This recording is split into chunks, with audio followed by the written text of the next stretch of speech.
እነዚህን መጽሐፎች እስካሁን ካላነባችሁ ወደ ኋላ ቀርታችኋል። በዛሬው ቪዲዮ በፍጥነት ልታነቧቸው የሚገቡ 5 መጽሐፎችን እነግራችኋለሁ። መጽሐፎቹን ብቻ ሳይሆን ደግሞ እያንዳንዱ መጽሐፍ ስለምን ኢን ዲቴል እንደሚያወሩ በደንብ እነግራችኋለሁ። አምስተኛው መጽሐፍ ደግሞ ዲጂታል ማርኬቲንግን በደንብ ጥንቅቅ አድርጋችሁ አንደርስታንድ እንድታደርጉ የሚያገለግላችሁ ነው። ለቤቱ አዲስ የሆናችሁና በአጋጣሚ ለማታውቁኝ አዱኛ ጳውሎስ እባላለሁ። ሌክቸረር እንዲሁም ዲጂታል ማርኬተር ነኝ። ዩቲዩብ ላይ ጠቃሚ ነገር ፈልጋችሁ የምትመጡ ከሆነ ይሄ ትክክለኛው ቻናል ነው። ሰብስክራይብ እያደረጋችሁ አሁኑ ፋሚሊ ሁኑ።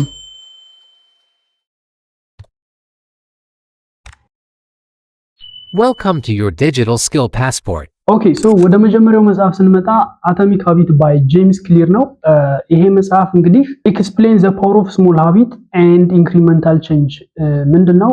በጣም ትናንሽ ሃቢት ምን ያህል ፓወር እንዳላቸው ማለት ግራጁዋሊ ዲቨሎፕ ማድረግ ከቻል ምን ያህል ህይወታችን ላይ ኢምፓክት እንዳላቸው ነው ኤክስፕሌን ያደረገው። ብዙ ጊዜ ኮንሲደር የማናደርጋቸው ትናንሽ የሚመስሉ ሀቢቶች አሉ። እነዛ ትናንሽ ሀቢቶቹን ቀን በቀን ኦቨር ታይም ማለት ግራጁዋሊ ለአንድ ዓመት ለሁለት ለሶስት ዓመት ግራጁዋሊ ዲቨሎፕ እያደረግናቸው በሄድን ቁጥር ህይወታችን ላይ ኃይለኛ የሆነ ኢምፓክት እንዳላቸው ነው በደንብ ኤክስፕሌን ያደረገው። He introduced the concept of 1% rule where tiny improvement can lead to significant results. The concept of 1% rule ሚል ኮንሰፕት ኢንትሮዲዩስ አድርጓል። ምንድነው?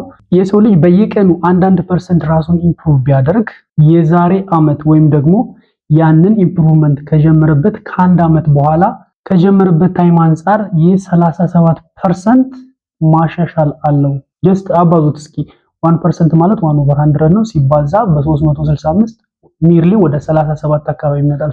ትናንሽ የሚመስሉ ሀቢቶች ነገር ግን ጥሩና ቆንጆ የሆኑ ሀቢቶችን ቀን በቀን 5% አይደለም 10 ወይም 20 30% አይደለም በቀን አትሊስት 1% ራሳችንን ኢምፕሩቭ ብናደርግ ከአንድ ዓመት በኋላ ከጀመርንበት ታይም አንፃር 37% ኢምፕሩቭ ወይም ደግሞ እየተሻሻልነን ማለት ነው። ይሄ በአጠቃላይ መጽሐፉ it provides a framework for building good habit and breaking bad one።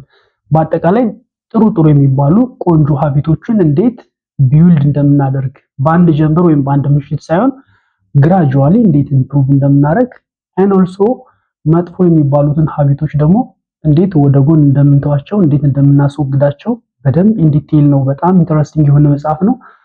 እንድታነቡት I highly recommend you guys። በጣም ነው ሪኮመንድ የማደርጋችሁ። ብዙ ጊዜ የብዙዎቻችን ችግር ምንድነው? ልምዶቻችን ናቸው። የተለያዩ መጥፎ ልምዶች አሉ ማለት እኛ ህይወት ላይ ምንም አይነት ኢምፓክት የሌላቸው። እነሱን እንዴት ሪሙቭ ማድረግ እንደምንችልና ጥሩ የሚባሉ ሀቢቶችን ቀስ በቀስ በአንድ ጊዜ ሳይሆን ቀስ በቀስ እንዴት እንደምናሻሽላቸው በደንብ ነው መጽሐፉ ኤክስፕሌን ያደረገው። ይሄን መጽሐፍ አሁን በፍጥነት ማንበብ አለባችሁ ማለት ነው። ሁለተኛው መጽሐፍ ደግሞ ሪች ዳድ ፑር ዳድ ነው። እዚህ መጽሐፍ ላይ ምንድነው ያደረገው? he contrasts the financial philosophy of rich dad and poor dad። የድሃ አባትና የሀብታም አባትን ፋይናንሻል ፍልስፍናቸው ምን እንደሚመስል ነው በደንብ ያወዳደረው ማለት ነው። ኖርማሊ በመጽሐፉ መሰረት ሪች ዳድ የሱ ቤስት ፍሬንድ አባት ነው። ሀብታሙ የሚባለው እዚህ መጽሐፉ ላይ ኤክስፕሌን ያደረገው አባት የዚህ የመጽሐፉ ራይተር የሮበርት ቤስት ፍሬንድ አባት ነው። ፑር ዳድ ደግሞ የራሱ ባዮሎጂካል አባት ነው ማለት ነው። ድሃው አባቱና ሀብታሙ አባቱ እንዴት ፋይናንሻል ፊሎሶፊያቸው ምን እንደሚመስል ኮንትራስት ኤንድ ኮምፔር ነው ያደረገው መጽሐፉ። በአጠቃላይ ኤክስፕሌን ዘ ኢምፖርታንስ ኦፍ ፋይናንሻል ሊትረሲ ኢንቨስቲንግ ኤንድ ኢንተርፕረነርሺፕ። ፋይናንሻሊ ሊትሬት መሆን ስለ ፋይናንስ በደንብ ማወቅ፣ ስለ ኢንቨስትመንት ራስ ላይ የተለያዩ ነገሮች ላይ እንዴት ኢንቨስት ማድረግ ምን ያህል ኢምፖርታንስ እንደሆነ፣ ስለ ኢንተርፕረነርሺፕ፣ ስለ ስራ ፈጠራ እነዚህ አይነት እውቀቶች ላይ በደንብ ሃይሊ ዲቨሎፕድ መሆን በደንብ አዌር መሆን ግራጁዋሊ የሆነ ራሳችንን ዲተርማይን ለማድረግ የወደፊት ዕጣ ፈንታችንን ለመወሰን ምን ያህል ጠቀሜታ እንዳለው በመጽሐፉ በደንብ ነው ኤክስፕሌን ያደረገው። and also wealth building strategies እንዴት ነው ሀብት የምናካብተው ክሊር የሆኑ ስትራቴጂዎችን እና አንዳንድ አስፈላጊ ነገሮችን በደንብ ነው ኤክስፕሌን ያደረገው። ይሄም ደግሞ በደንብ ልታነቡት የሚገባ በቃ የገንዘብ አስተሳሰብ ማይንድ ሴታችሁን ቶታሊ ነው የሚቀይረው። ምክንያቱም ሪች ዳድ ለልጁ ምን እንደሚያስተምረው እንዲሁም ደግሞ ፑር ዳድ ለልጁ ምን እንደሚያስተምረው በደንብ ኤክስፕሌን ያደረገበት መጽሐፍ ነው። ገንዘብ ላይ በደንብ አንደርስታንድ እንድታደርጉ ስለ ፋይናንስ ያላችሁ አንደርስታንዲንግ፣ የገንዘብ አያያዝ፣ ገንዘብ እንዴት ነው ቢውልድ የሚደረገው፣ ዌልዝ ሀብት እንዴት ነው ቢውልድ የሚደረገው የሚሉትን በደንብ አንደርስታንድ እንድታደርጉ የሚያደርጋችሁ መጽሐፍ ነው። ሶ ይሄንኑ መጽሐፍም ጊዜ ሳሰጡ አሁን ቶሎ እንድታደርጉ አይ ሃይሊ ሪኮመንድ ዩ ጋይስ። ሶስተኛው መጽሐፍ ሁክድ ነው። ይሄ መጽሐፍ እንግዲህ ፕሬዘንት ኤ ፍሬምወርክ ፎር ክሪኤቲንግ ኤ ፕሮዳክት ዛት ካፕቸር ዩዘር አቴንሽን ኤንድ ኢንካሬጅ ሃቢቹዋል ዩዝ። ይሄ መጽሐፍ እንግዲህ ሞር ኤክስፕሌን ያደረገው ምንድነው ፕሮዳክቶች ላይ ነው። ፕሮዳክት ስንል እንግዲህ ያው ለተለያየ ከስተመር የሚሸጡ የተለያዩ አይነት ፕሮዳክቶች ሊሆኑ ይችላሉ። ሶ እንዴት ነው እነዛ ፕሮዳክቶች የከስተመርን አቴንሽን ካፕቸር የሚያደርጉ ሆነው ፕሮዲውስድ መሆን ያለባቸው ኤንድ ኢንካሬጅ ሃቢቹዋል ዩዝ፣ እነዛ ከስተመሮች በተደጋጋሚ እንዲጠቀሟቸው፣ በቃ የነዛ ፕሮዳክቶች ሱስ እንዲይዛቸው ፍሪኩዌንትሊ ሃቢቹዋሊ እንዲጠቀሟቸው አድርገን እንዴት ነው ፕሮዳክቶቹን ዲቨሎፕ ማድረግ የምንችለው ስለሚለው በደንብ ኤክስፕሌን ያደረገ መጽሐፍ ነው። he introduced a hook model which consists of 4 key components namely trigger, action, variable reward and investment። hook ሞዴል የሚባል ሞዴል ኢንትሮዲዩስ አድርጓል። እነዚህ ይሄ hook ሞዴል 4 ኮምፖነንቶች አሉ። ትሪገር፣ አክሽን፣ ቫሪያብል ሪዋርድ ኤንድ ኢንቨስትመንት 4 ኮምፖነንቶች አሉ። ሶ እያንዳንዱ ኮምፖነንቶች ላይ ምንድነው የሚያስፈልገው የሚለውን ኢንዲቴል መጽሐፉን ስታነቡት ታገኛላችሁ። አሁን እንዳይበዛባችሁ ኢን ጀነራል ዘ ቡክ ኤክስፕሎር ሃው አንደርስታንዲንግ ዩዘር ቢሄቪየር ካን ሊድ ቱ ዘ ዲቨሎፕመንት ኦፍ ኤንጌጂንግ ኤንድ ሰክሰስፉል ፕሮዳክት። ምንድነው የሰዎችን ቢሄቪየር አንደርስታንድ ማድረግ፣ የሰዎችን ቢሄቪየር ባህሪ በደንብ ማጥናት በኋላ ላይ አሪፍ የሆነ ኤንጌጂንግ ኤንድ ሰክሰስፉል የሆነ ፕሮዳክት ዲቨሎፕ እንድናደርግ በጣም ነው የሚያስችለው። ሶ ቢፎር ዊ አር ፕሮዲዩሲንግ ዘ ፕሮዳክት የሆነ ፕሮዳክት ዲቨሎፕ ወይም ደግሞ ስራ ላይ ከመዋሉ በፊት የዩዘር አቴንሽን ካፕቸር እንዲያደርግ የተጠቃሚዎቹን ቢሄቪየር አንደርስታንድ በማድረግ የነሱን ፊሊንግ እዛ ፕሮዳክት ላይ አፕላይ ማድረግ። ምክንያቱም ፋይናል ዩዘሮቹ እነሱ ስለሆኑ እነሱን በደንብ አትራክት የሚያደርግ ሆኖ እነሱ ደግሞ በተደጋጋሚ እንዲጠቀሙት አድርጎ ፕሮዳክቱን ፕሮዲዩስ ማድረግ ምን ያህል አስፈላጊና ወሳኝ እንደሆነ በደንብ ኢንዲቴይል የተጻፈበት መጽሐፍ ነው። ሶ አይ ሃይሊ ሪኮመንድ አጌን ቱ ሪድ ዚስ ቡክ። ኦኬ፣ አራተኛው መጽሐፍ ደግሞ ማኔጂንግ ዋን ሰልፍ።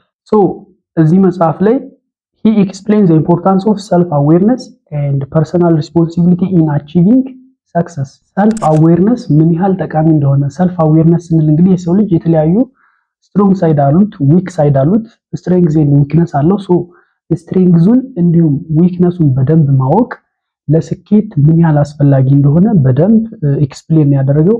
and also personal responsibility፣ የሆነ ስኬት ስንፈልግ የሆነ አቺቭ ማድረግ የምንፈልገው ነገር ሲኖር ፐርሰናል የሆነ ሪስፖንሲቢሊቲ መውሰድ ምን ያህል ወሳኝ እንደሆነ። ማለት ብዙ ጊዜ ሰዎች የሆነ ውሳኔ ለመወሰን የሌሎችን ሪኮመንዴሽን፣ የሌሎችን ሐሳብ፣ ኮሜንት፣ ፊድባክ በጣም ይፈልጋሉ።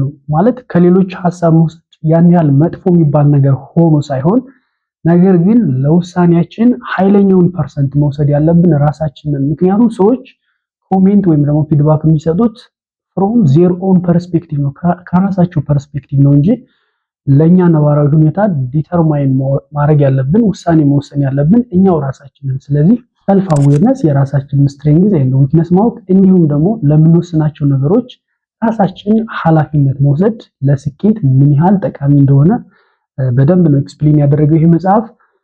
it also discuss how individual can manage their strengths, weakness and value to maximize effectiveness in both personal and professional life።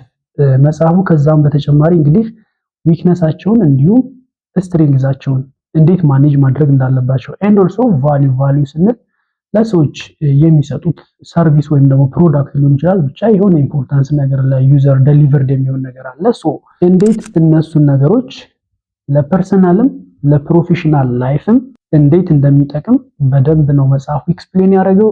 ይሄም በጣም ወሳኝ መጽሐፍ ነው። ምክንያቱም ብዙ ጊዜ ነው ዊክነሳችንን አናቅም። አንዳንዴ ኢቭን ስትሬንግዛችንን ባለማወቅ ያለንን አቅም ሳንጠቀም እንቀራለን ብዙ ጊዜ። ሶ ስትሬንግዛችንና ዊክነሳችንን በደንብ አቀን ስትሬንግዛችንን በመጨመርና በማሳደግ እንዲሁም ዊክነሶቻችንን ሳምሃው በመቀነስ ወደ ሰክሰስፉል የሆነ ሙቭመንት ሙቭ ማድረግ አለብን ማለት ነው። ሶ ይሄን መጽሐፍም ቶሎ በፍጥነት ማንበብ አለባችሁ። አምስተኛውና የመጨረሻው ለዛሬ ይዤላችሁ የመጣሁት መጽሐፍ ስፔሻሊ ደግሞ ዲጂታል ማርኬቲንግ ላይ መስራት የምትፈልጉ፣ ዲጂታል ማርኬቲንግ ስንል እንግዲህ አንድ የሆነ ኮንሴፕት አይደለም፣ ብዙ የሆኑ ነገሮችን በውስጡ ይዛል።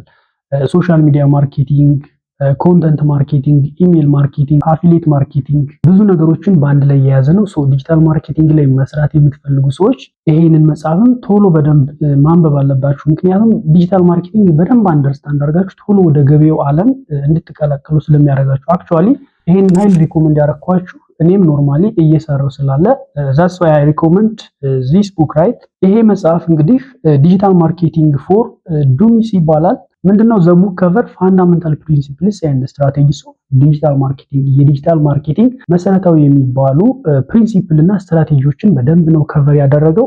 ኢት ኦፈርስ ፕራክቲካል አድቫይስ ኦፍ ሰርች ኢንጂን ኦፕቲማይዜሽን፣ ኮንተንት ማርኬቲንግ፣ ኢሜል ማርኬቲንግ እና ሌሎችም። ስለ ሰርች ኢንጂን ኦፕቲማይዜሽን፣ ስለ ኮንተንት ማርኬቲንግ፣ ስለ ኢሜል ማርኬቲንግ በደንብ ኢን ዲቴይል ኤክስፕሌን ያደረገበት መጽሐፍ ነው። ጀነራሊ ዘ ቡክ ሄልፕ ቢጊነር ቱ አንደርስታንድ ዲጂታል ማርኬቲንግ ክሊርሊ ኤንድ ቱ ሪች ዘ ታርጌት ኦዲየንስ። በአጠቃላይ እንግዲህ ለጀማሪዎች ወይም ደግሞ ጀምራችሁ ያላችሁም ቢሆን ችግር የለውም። ሶ ዲጂታል ማርኬቲንግን በደንብ አንደርስታንድ አድርጋችሁ እናንተ የምትሰጡትን ሰርቪስ ለታርጌት ለሆነ ኦዲየንስ የኛ ሰርቪስ ተጠቃሚ ነው ብላችሁ ኤክስፔክት ለምታደርጉት ኦዲየንስ የእናንተ ሰርቪስ እንዴት መድረስ እንዳለበት ክሊርሊ በደንብ አንደርስታንድ የምታደርጉበት መጽሐፍ ነው። ሶ ይሄ አመት ከማለቁ በፊት እነዚህን 5 መጽሐፎች ማንበብ አለባችሁ። አይ ሆፕ እንግዲህ ቪዲዮ እንደጠቀማችሁ ተስፋ አደርጋለሁ። ሶ ጠቃሚ ነው ብላችሁ ካሰባችሁ ሀሳብ አስተያየታችሁን ኮሜንት ላይ ጻፉልኝ። እንዲሁም ደግሞ በቀጣይ ብዙ ሰርፕራይዞችን ይዤላችሁ መጥቻለሁ። ሶ በዚች ቴሌግራም ዩዘርኔም ቴሌግራም ላይ ጆይን አድርጉ።